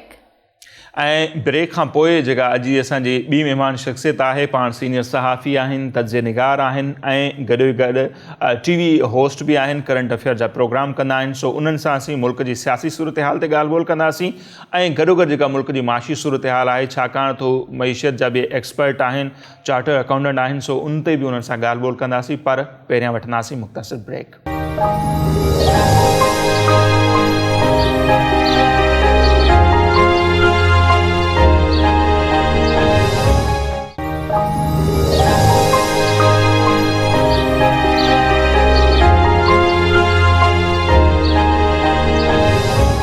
जी नाज़रीन, ब्रेक खां पोइ हिकु भेरो ॿीहर अव्हांखे प्रोग्राम में चऊं था भलीकार। हिन वक़्तु जंहिं महिमान शख़्सियत असांखे जॉइन कयो आहे उन्हनि जी शख़्सियत जा खोड़ सारा पहलू आहिनि। पाण सीनियर सहाफ़ी आहिनि, तज्ज़िये निगार आहिनि, TV एंकर आहिनि, करंट अफेयर जो बहितरीनु प्रोग्राम बि कनि पिया। उन सां गॾो गॾु माशी जेका सूरत हाल आहे उन ते बि साईं खे सुठी गिरफ़्त आहे। सो उन्हनि मिड़नी मामलनि ते अॼु असीं उन्हनि सां ॻाल्हि ॿोल कंदासीं। अॼु असां जेके महिमान आहिनि उहे आहिनि चौधरी मोहम्मद अकमल साहब। चौधरी मोहम्मद अकमल साहब, तमामु घणी महिरबानी, अव्हां असांजे प्रोग्राम में आया। Thank U sir, thank U, तव्हांखे इनवाइट कयो आहे, तमामु शुक्रिया सर। ऐं जीअं चौधरी साहब सां असांजी ॻाल्हि ॿोल थी पए प्रोग्राम खां पहिरियों त मूं साईं खां पुछो त पाण कहिड़ी ॿोली में ॻाल्हाए सघूं था, त साईं जो बि इहो ई जवाबु त को लैंग्वेज बैरियर्स न हूंदो। पंजाबी में बि ॻाल्हाए सघो था, उर्दू में बि ॻाल्हाए सघो था, सिंधी में बि ॻाल्हाए सघो था, त जंहिंमें अव्हांखे आसानी फील थिए त पाण उन में। सर सभ खां पहिरियां त मां माज़रत कंदासीं कि पोइ सिंधी में को मूंखे मिस्टेक थी वञे त उन करो, हिन करे त मुंहिंजी मदर टंग ई कोन आहे, पर मूंखे तमामु सुठी लॻंदी आहे। हिन खां मां स्पेशली सिखियल आहे हीअ ज़ुबान, त इन में ॻाल्हायां थो और इंशाल्लाह कहीं फंसेंगे तो स्टार्ट है। उर्दू बोलेंगे, ये बड़ी अच्छी बात बोली है। जहाँ फंसेंगे वो उर्दू बोल लेंगे, जहाँ फंसेंगे वो पंजाबी भी बोल सकते हैं। नो टेंशन। तानिया खान भी वैसे पंजाबी स्पीकिंग है, तो आप वेरी गुड, तो सारी लैंग्वेजेस हमारी हैं, जैसे हम बोलते हैं हम सब एक। बिल्कुल बिल्कुल, यही पाकिस्तान की खूबसूरती है। बिल्कुल सर, ਤੁਹਾਡਾ ਸੈੱਟ ਕਿਵੇਂ ਲੱਗ ਰਿਹਾ ਹੈ? माशाल्लाह बहुत ज़बरदस्त ऐं मुबारकबाद जो मुस्तहिक़ आहिनि ऐं जे प्रोड्यूसर जेका आहिनि होस्ट जे ज़बरदस्त माशाल्लाह सिंधी कल्चर के उजागर कयो आहे। हिन जे लाइ मां अव्हांखे तमामु मुबारकबाद ॾियां थो, ज़बरदस्त कमु कयो। Thank U. ऐं नाज़रीन ॾिठो त तानिया सवाल कयो पंजाब में त सेठ किवें लॻंदा आहे, त साईं हुनजो जवाबु सिंधी में ज़बरदस्त मिक्सचर असांजो हले न, इन करे त बैकग्राउंड ॾिठो न त ही कोटड़ी बैराज आहे, सखर वारी लैंड सखर वारी, जी जी जी। त हिन करे ओवरऑल मोहन जो दड़ो सभु कोडी जी रनी कोड सचल भिटाई ऐं अब्दुल्ला शाह गाज़ी खां वठी सभु रंग पंहिंजा आहिनि। सिंध धरती त पंहिंजी आहे सभु। बिल्कुलु सिंध धरती पंहिंजी आहे। बहरहाल जेकी ख्वाब खणी सर अवां मीडिया में आयो, छा उहो ख्वाब पूरा थिया या न? मां मीडिया में मुंहिंजा ख्वाब इहा थियल त अवाम खे हक़ाइक़ ऐं सच खां मबनी जेका इंफॉर्मेशन आहे न हू ॾियण थी घुरिजे। अॼुकल्ह मां ॾिसां थो त मौसमी एंकर जेका आहिनि नॉन प्रोफेशनल बि मीडिया में तमामु घणा माण्हू थी विया आहिनि, ठीकु आहे न, ऐं उन्हनि खे बेसिक नॉलेज बि कोन आहे त कीअं ॻाल्हाए थो या कहिड़े मौज़ू आहे या जेको बि चैप्टर आहे उन ते ग्रिप उनजी कोन हुजे। फ़र्ज़ु करो मां एंकर आहियां या ॿिए कोई एंकर आहे त हुनजी हिकिड़ी क्वालिफिकेशन हूंदी आहे, उन क्वालिफिकेशन मास कम्युनिकेशन या मीडिया साइंसिस उन में मास्टर या इन तरह जो। हाणे जेका आहे न सिर्फ़ु और सिर्फ़ु फेस वैल्यू खपंदी आहे, एंड चाहे उहो मेल एंकर आहिनि एंड फीमेल एंकर आहिनि, तो that is very important. The merit जेका आहे न मेरिट ते ऐं क्वालिटी ते कॉम्प्रोमाइज़ कोन थो कनि। हिन करे मां स्पेशली फोकस कयां थो कराची प्रेस क्लब के ॿई तंज़ीमनि खे बि, तॾहिं त इन्हनि जी वजह खां ही थियल आहे त जेका प्रोफेशनल माण्हू आहिनि, जेका प्रोफेशनल हिन जो एंकर्स होस्ट आहिनि या ॿिया पर्सन आहिनि, हू बैकग्राउंड में, हिन करे हुनजो त bread and butter E media आहे।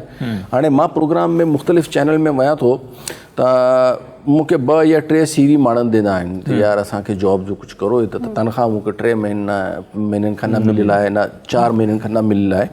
त उनजी वजह इहा आहे त प्रोफेशनलिज़म जी कमी आहे। हिन करे असांजी सहाफ़त जो मयार बि जेका आहे न is not going upward, so we should focus on merit and quality. सही। अच्छा, उन सां रिलेटेड जेकॾहिं आऊं अव्हां खां सवाल कयां या उर्दू में या सिंधी में, ठीकु आहे, त खोड़ सारा दौर अव्हां ॾिठा मीडिया जा, ज़ाहिर आहे सेंसरशिप जा मुख़्तलिफ़ दौर, मार्शल लॉ ॿियो टियों, पर मीडिया ते कॾहिं अहिड़ो दौर ॾिठो जेको अॼुकल्ह हले पियो? जीअं तानिया सवाल कयो उथंदे ई मीडिया खां, त आउं बि उन ते थो कयां, पोइ वरी पॉलिटिकल मामलनि ते, माशी मामलनि ते बि ईंदासीं।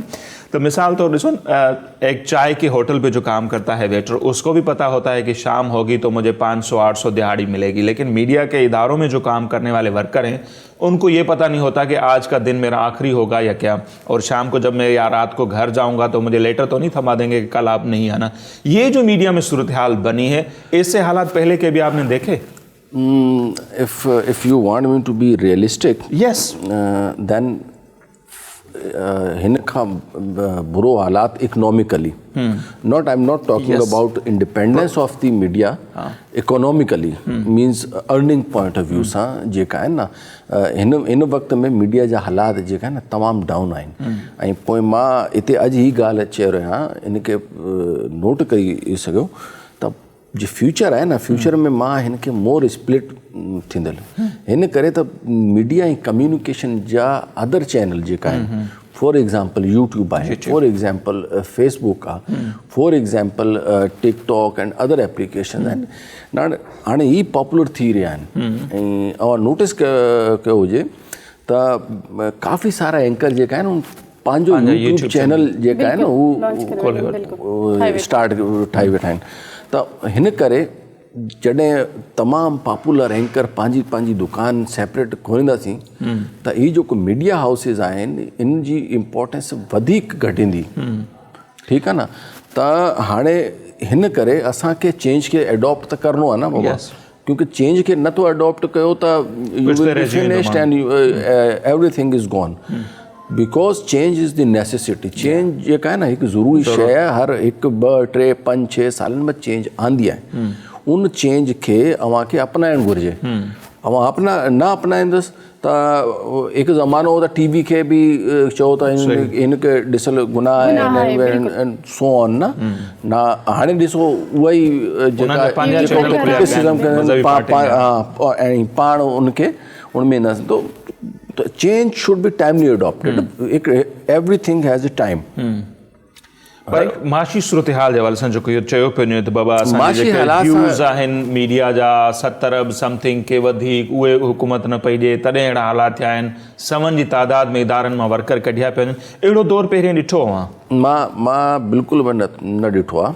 ठीकु आहे न. हीअ तमामु वर्स्ट दौर आहे इकनॉमिकली. मां मूंखे हिते इंडोर्स कयां थो जी ॻाल्हि कई आहे ऐं हिन प्लेटफॉर्म खे मां यूज़ कयां थो. गवर्नमेंट खे बि मां स्पेशली रिक्वेस्ट कयां थो त हिनखे जेका आहे मीडिया इंडस्ट्री आहे हिनखे स्पेशल इम्पोर्टेंस ॾिए. हिनखे जे प्रोफेशनल जेका माण्हू आहिनि उन्हनि खे टाइमली जेका सैलरीज़ आहिनि या परक्यूज़न्स आहिनि उन्हनि खे टाइमली ॾियणु घुरिजे न. अदरवाइज़ दे छा थो कंदुसि. सही. हिननि सां गॾु असांजी तंज़ीमनि जेका आहिनि उन्हनि जो रोल बि आहे. उन्हनि जो रोल सिर्फ़ु बर्थडे पार्टीज़ ऐं केक कटिंग सेरेमनीज़ और इहे न आहे. उन्हनि जो रोल इहो ई आहे त हिननि खे रोज़गार जी कंहिं सां ज़्यादती थी रही आहे या को मसइलो आहे कंहिंखे हाणे त हीअ ख़बर थींदी आहे जी 4 माण्हू कमु कंदा आहिनि ऐं सुभाणे हुनखे चवण छुटी करें आप you are no more need. The society should take action on this. Especially press club and union of journalists and other they should make a platform कि everybody who is having this type of issue इन तरह जा issue जेका बि face कंदा आहिनि उहो असां वटि अचनि ऐं असां उन्हनि जी हेल्प कंदासीं. ऐं पोइ मतिलबु there is a will there is a वे. असांजी पाण जी तरफ़ बि सिर्फ़ु हर शइ जी कसूरवार जेका गवर्नमेंट न आहे. असां पाण बि हिन जा कसूरवार आहियूं न. असां बि इंडिविजुअल कैपेसिटी में मतिलबु कमु कयूं था. असांखे बि इलामा इक़बाल चयो त फ़र्द क़ाइम रब्ते मिलत से तनहा कुछ नहीं, मौज है दरिया में और बैरून दरिया कुछ नहीं. तो इन मीन्स के इफ़ जे माण्हू गॾिजी थियण त हिन जी ताक़त ॿई आहे ऐं मां पाण हिकिड़ा माण्हू आहे त मुंहिंजी ताक़त कमज़ोर आहे. सही.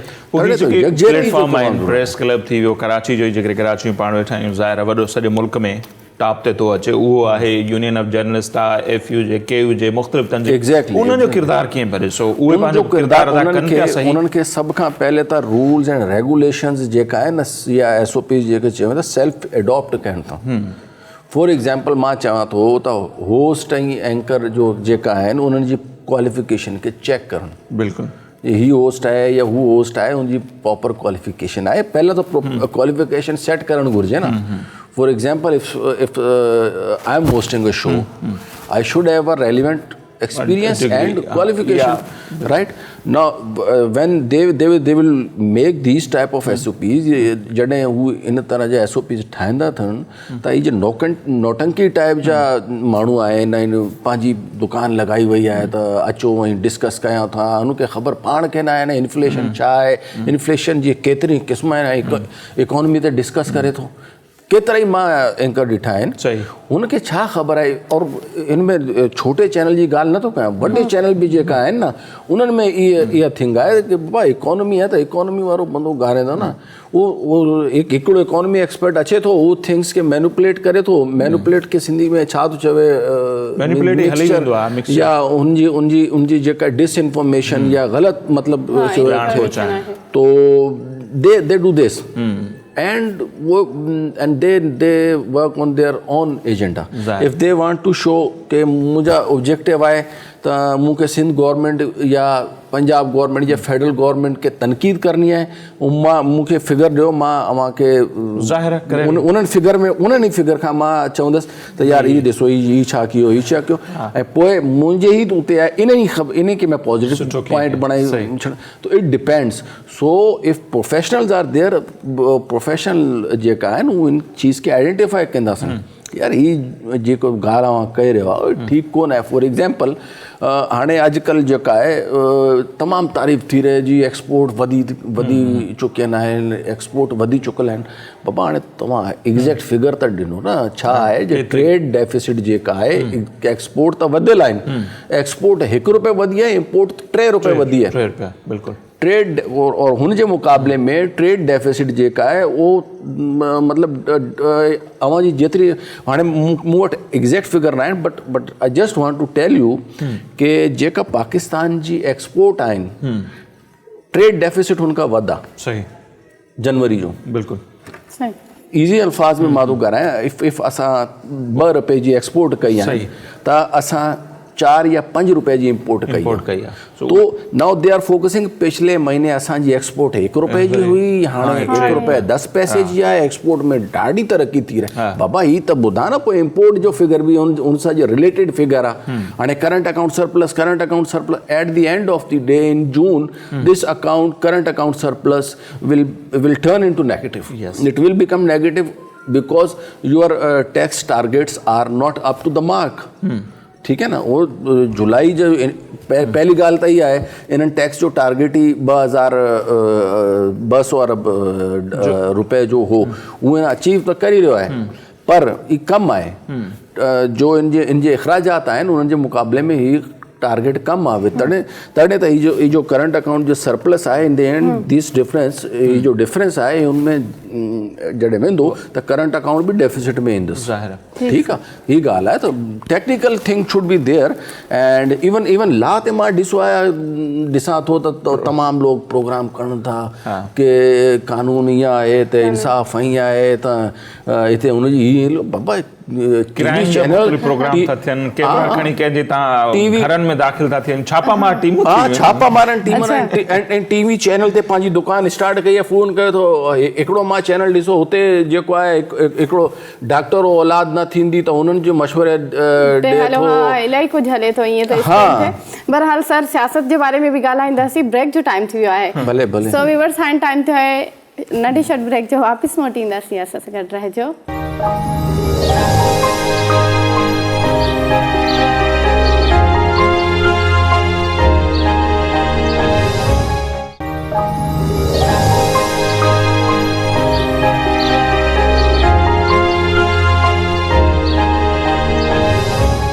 वेलकम बैक नाज़े। हिकु दफ़ा ॿीहर तव्हां सभिनी खे वलीकार चवंदासीं। ऐं सर, हाणे जेकॾहिं नज़रसानी कजे सियासी सूरत हाल ते जी, त हुन में अवां मुतमिन आहियो? सियासी सूरत हाल मुंहिंजे लाइ हिकु ड्रामे खां वॾो कोन आहे। ऐं पीडीएम जो जेकी तारीख़ पीडीएम जा आहे, मां नवंबर में हिकिड़ो प्रोग्राम कयो। मां उन्हनि खे चयो त हीउ सेनेट जे इलेक्शन ताईं हीउ ड्रामो आहे। हर पार्टी जो ॿियो मौक़िफ़ आहे, इन्हनि जो मिज़ाज हिकु ॿिए खां डिफरेंट आहे, त इन्हनि जी कोलैबोरेशन नथी चली सघे न। हिननि जो सेनेट इलेक्शन थींदसि, उन खां बाद पीडीएम ख़तमु थी वेंदी, मुंहिंजो त इहो ख़्यालु आहे। ठीकु आहे न। ऐं मतिलबु इन्हनि छा फ़ाइदो थी वियो मूंखे त ख़बर कोन आहे न। पीडीएम खे छा फ़ाइदो थी वियो आहे या हुकूमत खे कहिड़ो नुक़सानु थी वियो आहे। मां इनखे नथो, सिर्फ़ु ई थियो आहे त इहे मीडिया वारनि जी दुकान थोरी जी चमकी वई आहे।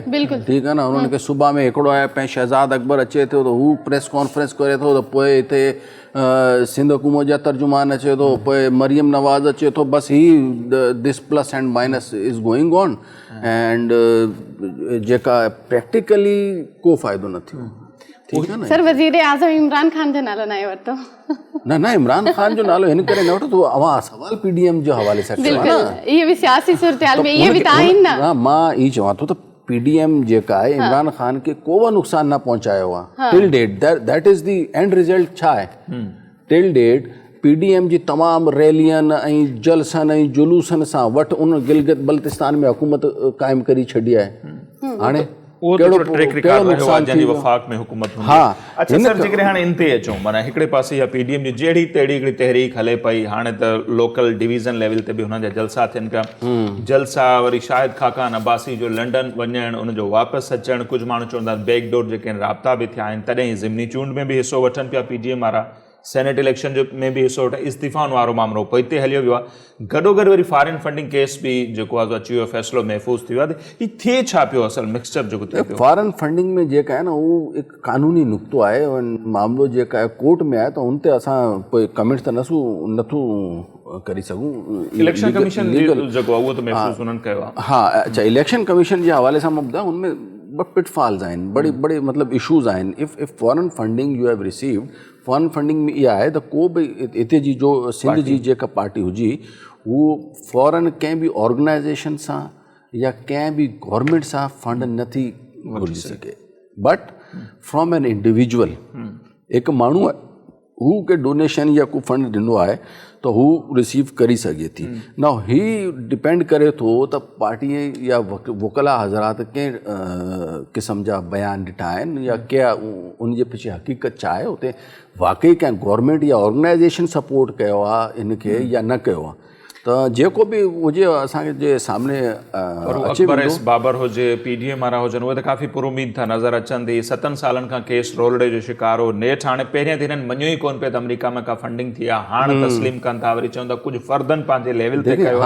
ऐं PDM वारा मूंखे ख़बर हूंदी 19 तारीख़ ते वञनि था पिया प्रेस क्लब जे उनजो इलेक्शन कमीशन जी ऑफिस जे ॿाहिरियां मुज़ाहिरो। इलेक्शन कमीशन जी ऑफिस जा ॿाहिरि मुज़ाहिरा करण खां बजाए अगरि इन्हनि वटि का कन्क्लूसिव एविडेंस आहे त कोर्ट में पेश करणु जी ही माण्हू आहे। माण्हू मां अगेन चवंदुसि फॉरेन माण्हू जेका आहे हू फंड ॾेई सघे थो, फॉरेन ऑर्गेनाइजेशन या foreign government can not fund, that is the difference. If बाहर से कंहिं माण्हू को अमाउंट ॾिनी आहे कंहिं बि पार्टी खे, हू त पीपल्स पार्टी के भी दीगर पार्टीज़ खे बि कयो न पार्टी के भी फंड कर सघे, ये पार्टी जे फंड में मां ॾियां थो, पर ऑर्गेनाइजेशन सां या हुकूमत सां इमदाद वठी या कंहिं बि पार्टी पंहिंजे फंड जे लाइ पंहिंजी एक्टिविटीज़ जे लाइ वो बिल्कुलु रॉन्ग आहे। उन पार्टी भी कैंसिल थींदी, पार्टी जी रुकनीत और तमामु जेको उनजा MPs MNAs आहिनि वो मतलब but let's see what the उम्मीद आहिनि PDM वारा हिन जे फ़ैसिले मां दे फ़ैसिलो महफ़ूज़ थियो आहे, इहा हिननि जो पुरुमीद हुजण जो छा मतिलबु इहो हिकिड़ो टेम्पो पियो न मुंहिंजो ख़्यालु इहा आहे त इलेक्शन कमीशन जा फ़ैसिला हरफ़े आख़िर न हूंदा, उन खां वधि पोइ ॿिया फोरम्स भी अवेलेबल आहिनि और जेतिरो टाइम लॻंदो आहे। पाकिस्तान में तो जस्टिस जो सिस्टम आहे उहो त इन्हनि खे त चओ 6-7 साल जी ॻाल्हि कयो थो, मां त एतिरा केस आहिनि जो 20-25 साल सां कोर्ट जी उन में पिया आहिनि, त 6-7 साल जी त ॻाल्हि ई कोन आहे, ठीकु आहे न। बाक़ी पोलिटिसाइज़ बि थींदासीं हिते केसिस, हू बि आहे कि ख़बर आहे तॾहिं त 2-3 साल गुज़री वेंदा। त even decision comes in favour of PTI और इन अगेंस्ट ऑफ PTI, इन जे फेवर में अचे या इन जे अगेंस्ट में अचे, but they have a sufficient time because they have other forums where they will apply if मतलब इन जी फेवर में ईंदासीं त हीअ मतलब कोर्ट में ॿियनि पार्टियुनि PDM भी ईअं ई कंदी, उन अगरि फेवर में न थींदा हू सुप्रीम कोर्ट या हाई कोर्ट जेका भी एप्रोप्रिएट चैनल आहे उते वेंदासीं। त इमीजिएट जेका आहे न वो तो सिर्फ़ मीडिया और सिर्फ़ हाइप क्रिएट किया, इमीजिएटली जेका आहे न उन को बि फ़र्क़ु गवर्नमेंट ते या PDM ते को बि न कंदुसि। ऐं PDM जी जेका तहरीक आहे उनमें बि अमांखे लॻे थो उन मां कुझु हासिल न थियो। न साईं, मुंहिंजो पर्सनल ऑब्जर्वेशन बि आहे न, ॿुधो न 2 इस्तीफ़े जेका स्पीकर खां वटि पहुची विया तस्लीम न असां त ॾिनो ई कोन आहिनि त इहा ई ॻाल्हि आहे, पर इहो इस्तीफ़ो ॾिनो त उन गवर्नमेंट जो कमु आसान थी वेंदो। हिन वक़्तु जेका आहे इफ़ यू सी जी असेंबली में मेंबरान जी तादाद आहे न, इट इज़ मोर और lace equal. If they will give resign तो अञा उन वटि आसान थी वेंदो। जेको लेजिस्लेशन हिन रुकाई वई आहे न, केतिरा कानून आहिनि उहे सिर्फ़ु हिननि जी वीटो करण जी वजह सां रुकियल आहिनि, त उहो बड़ी आसानी खां पास थी वेंदा। हाणे सेनेट जी इलेक्शन जी इम्पोर्टेंस बि इहा ई आहे न, त जॉइंट सेशन में बुलाईंदसि त PTI जी उते अक्सरियत थी वेंदी, ज़ाहिर आहे हाणे इलेक्शन रिटायर थींदा त पोइ हुननि जे लाइ कानून साज़ी आसान थी वेंदी, त हुननि खे हिननि जी ज़रूरत कोन पवंदी। हिन करे they are pressurising backdoor diplomacy जी जो ॻाल्हि कई, त backdoor diplomacy and backdoor bargaining always in progress, ठीकु आहे न। हीअ को बि चयो त बैकडोर ॻाल्हि न थींदी, हीअ ॻाल्हि आहे। फॉर एग्ज़ाम्पल असां ब्रेक कॾहिं वठूं था त ॻाल्हि पे कोन हिन ई तरह उते धरने में वेठा आहिनि, चाहे PDM आहे PPI या इवन गवर्नमेंट आहे, बैकडोर सां हिननि जे चैनल आहिनि, हिकु ॿ सां दोस्ती आहे हिननि जी तमामु, इवन हिकु फैमिली आहे, त दे कैन कम्युनिकेट एंड देन फिर उनमें ब्रिज बणींदा आहिनि। कॾहिं कोई एस्टेब्लिशमेंट बीच में इंटरटेन करे थी, कॾहिं बीच में कोई अदर रिसोर्सफुल पर्सनैलिटीज़ अचे थी त हाणे यार ॻाल्हि खे इधर उधर कयो। मतलब मां पुरुमीद आहियो त ख़ान साहब जेको आहे 5 साल टेन्योर ऐं इहो पाकिस्तान जी तारीख़ में बि शायदि पहिरियों दफ़ो 14 वज़ीर आज़म आहिनि भले पीपल्स पार्टी, पर कंहिं बि वज़ीर आज़म पंहिंजो टेन्योर पूरो न कयो आहे। अव्हांखे लॻे पियो त ख़ान साहब पूरो कंदो या इन हाउस तब्दीली या ॿियो कुझु अहिड़ो मामिलो इन हाउस जेका आहे न सर ऑप्शन कोन आहे। हा, या मथी सरकार जेकॾहिं चाहे माण्हुनि जेका आहिनि न उहो हुनजो नालो जो फॉरेन मिनिस्टर आहे असांजो शाह महमूद कुरैशी साहब, हुनजो नालो वठनि था, पर हुनजे उते बि यूनैनिमसली मतिलबु होल पार्टी उते उन में इतफ़ाक़ कोन कए। हाणे बि जेका आहे न सिर्फ़ु सिर्फ़ु इमरान ख़ान PTI में हिकिड़ी वाहिद पर्सनैलिटी आहे जंहिंजे उते तमामु हिन जा मेंबर आहिनि न मुतहद आहिनि, अदरवाइज़ ॿिए का माण्हू जा अचनि था त ॿियनि जी गवर्नमेंट ईअं त हाणे नवाज़ शरीफ़ जे लाइ बि चयो वेंदो त नवाज़ शरीफ़ आहे त माना नवाज़ लीग जी हुकूमत आहे, शाहिद ख़ाक़ान खे बि त तस्लीम करिणो पियो न। शाहिद ख़ाक़ान त उन्हनि जो पंहिंजो माण्हू हो न, और नवाज़ शरीफ़ त मतिलबु कोर्ट हुनखे ख़तमु कयो न, ठीकु आहे।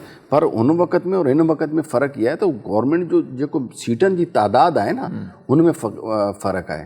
ऐं हुन वक़्त में सेनेट में उन्हनि जी अक्सरियत हुई, हाणे हिन जी अक्सरियत न आहे। ऐं तॾहिं त इमरान ख़ान जी इन इलेक्शन खां बाद सेनेट में बि इलेक्शन थी वेंदी त मोर स्ट्रॉन्ग थींदो, ठीकु आहे न।